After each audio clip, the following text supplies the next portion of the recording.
ఈరోజు మేము మూసీని, చెరువులను, నాలాలను, రోడ్ల మీద అక్రమ నిర్మాణాలను తొలగిస్తే రియల్ ఎస్టేట్ పడిపోతుంది, రేవంత్ రెడ్డి వెట్లగూల కొడతారన్నారు.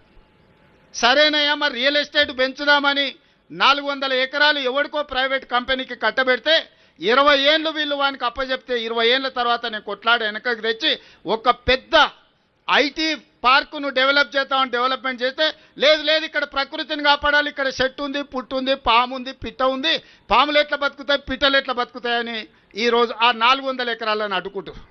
అసలు మీ బాధ ఏంది?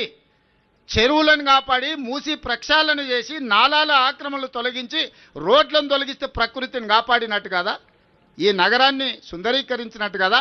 అక్కడికి పోయి అది చేస్తేనేమో రియల్ ఎస్టేట్ పడిపోతుందంటూ, ఇక్కడ పెద్ద పెద్ద పరిశ్రమలను తీసుకొచ్చి ఐటీ అండ్ ఫార్మా కంపెనీలను తెచ్చి లక్షలాది ఉద్యోగాలు ఇప్పించి 1000 కోట్ల రూపాయల పెట్టుబడులు తీసుకొచ్చి ఒక ఇన్ఫర్మేషన్ నాలెడ్జ్ సెంటర్ని క్రియేట్ చేద్దాం ఒక 400 ఎకరాల అంటే లేదు ఇప్పుడు ప్రకృతి వాడిపోతుంది అంటారు. అంటే వాళ్ళ ఆలోచనలో ఉన్న ఒక విషం, కడుపు నిండా విషం నింపుకొని ఈ ప్రభుత్వాన్ని ముందుకు వెళ్ళనీయొద్దు, ప్రజలకు మేలు జరగనీయొద్దు అన్న ఆలోచన స్పష్టంగా ఇందులో కనిపిస్తుంది.